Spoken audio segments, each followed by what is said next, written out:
This is very nice because یہ machine اس لیے خاص ہے کہ یہ میرے لیے خود تمام قدم اٹھاتی ہے.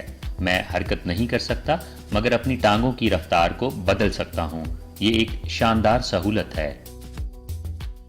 ہمارا ایک ہدف ہے اور وہ یہ ہے کہ اگلے 5 سال میں ہم اس مقدار کو 1,15,000 ٹن سے بڑھا کر 2,30,000 ٹن تک لے جانا چاہتے ہیں اور کم از کم اس کی مالیت کو بھی دگنا کر کے 3 ہندسوں کے عدد تک پہنچانا چاہتے ہیں.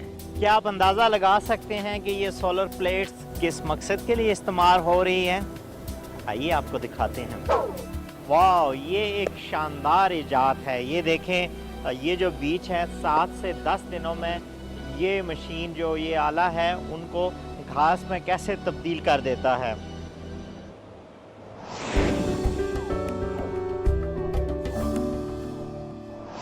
ناظرین محترم السلام علیکم. پروگرام پاک چائنا ایکسپریس میں خوش آمدید. میں ہوں آپ کی میزبان نسرین.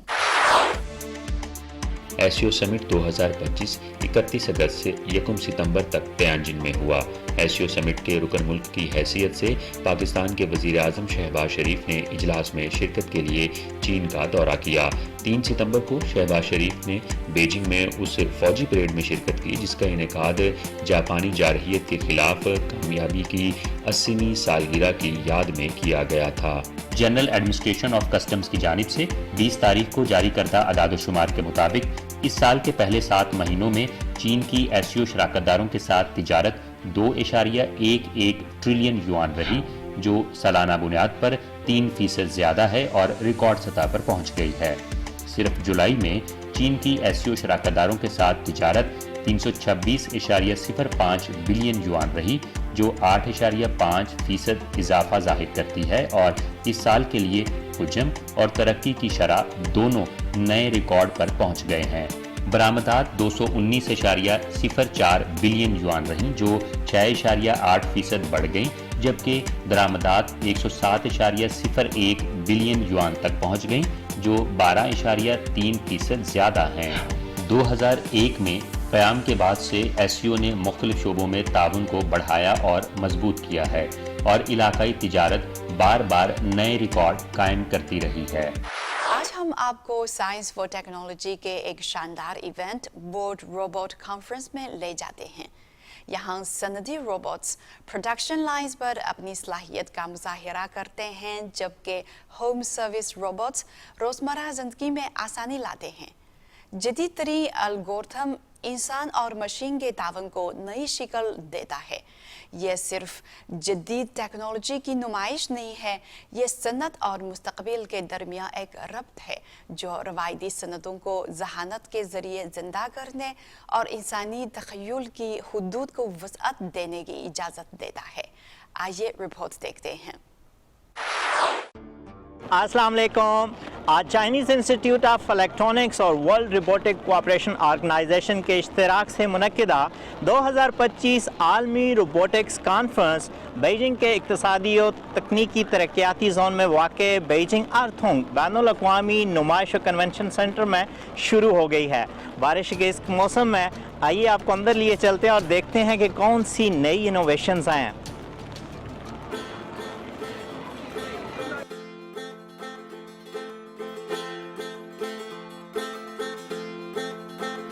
ذہین روبوٹ ذہانت سے بھرپور عملی شکل کے موضوع کے تحت اس سال تقریب میں 200 سے زائد مقامی اور بین الاقوامی نمائش کنندگان نے شرکت کی جن میں انسانی شکل کے روبوٹس تیار کرنے والی 50 کمپنیاں بھی شامل ہیں جو کسی بھی عالمی روبوٹکس نمائش میں اب تک کی سب سے بڑی تعداد ہے.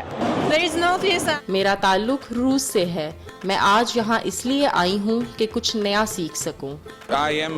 برازیل میں روبوٹس اور سائبر ڈاگز سب سے زیادہ مقبول ہیں اور یہی وجہ ہے کہ مجھے یہ بہت پسند ہیں. میں اس بات سے بے حد متاثر ہوں کہ مستقبل روبوٹس اور ہیومنائڈ روبوٹس کا ہے. چونکہ میرے ملک میں یہ ٹیکنالوجی موجود نہیں، اس لیے میری دلچسپی مزید بڑھ جاتی ہے۔ یہ پہلا موقع ہے کہ میں نے ہیومنائڈ روبوٹس کو اپنی آنکھوں سے دیکھا ہے، جن کی حرکتیں بالکل انسانوں سے ملتی جلتی ہیں۔ روبوٹس میں دلچسپی رکھنے والوں کے لیے یہ کانفرنس دیکھنا ضروری ہے۔ میں یہاں آیا ہوں تاکہ جان سکوں کہ دنیا میں روبوٹس کے شعبے میں کیا کچھ نیا ہو رہا ہے۔ یہ تقریب نہ صرف توقعات پر پوری اتری ہے بلکہ توقعات سے بڑھ کر ہے۔ جدید ٹیکنالوجی اور ہیومنائڈ روبوٹس کو حرکت کرتے دیکھنا نہایت متاثر کن ہے۔ میں 9 سال کا ہوں اور روبوٹس میں دلچسپی کی وجہ سے یہاں آیا ہوں۔ مجھے یونیٹری کمپنی کے روبوٹس خاص طور پر پسند ہیں۔ میں سمجھتا ہوں کہ یہ حقیقت میں بہت شاندار ہیں۔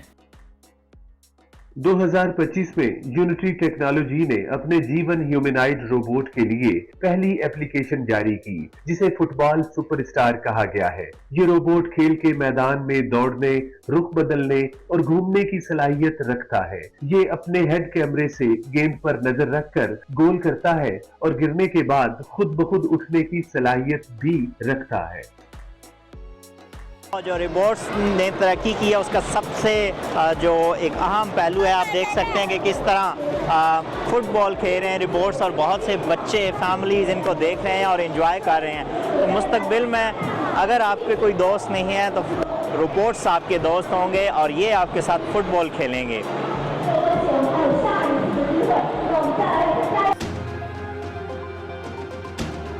کھیل کے مختلف میدانوں میں روبوٹس تیزی سے نمایاں ہو رہے ہیں، چاہے وہ فٹ بال کا میدان ہو یا میراتھن ٹریک۔ حال ہی میں تیانگونگ روبوٹس نے اپنی کارکردگی سے شہرت حاصل کی، جس میں انسانی انداز میں دوڑنا، کئی منزلہ سیڑھیاں عبور کرنا، برف پر دوڑنا اور ورلڈ ہیومنائڈ روبوٹ گیمز جیتنا شامل ہے۔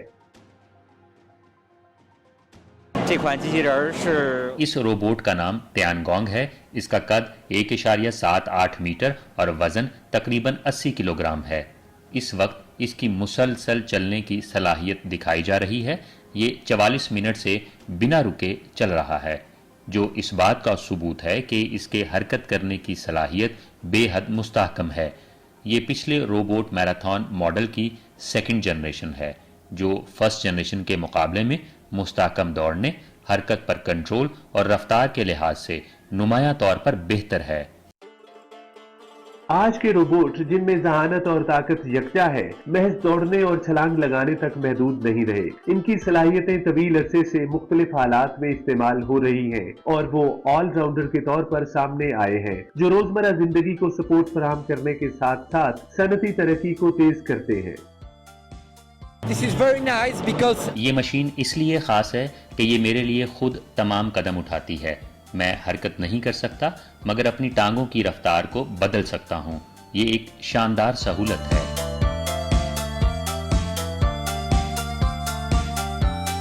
دنیا کے سب سے بڑے صنعتی روبوٹکس مارکیٹ اور سرکردہ مینوفیکچرر کے طور پر چین نے 71 بڑے اقتصادی شعبوں میں روبوٹکس کو متعارف کروایا اور مینوفیکچرنگ میں دنیا کی تیسری سب سے بڑی روبوٹک کثافت حاصل کی ہے۔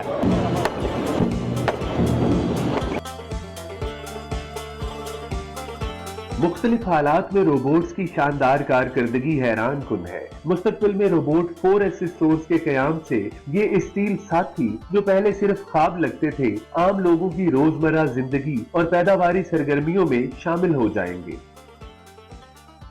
بیجنگ میں ہونے والی ورلڈ روبوٹک کانفرنس 2025 نہ صرف جدید ٹیکنالوجی اور مصنوعی ذہانت کی دنیا کا سب سے بڑا مظاہرہ ہے، بلکہ یہ چین اور پاکستان کے باہمی تعاون کے لیے ایک شاندار موقع بھی فراہم کرتی ہے۔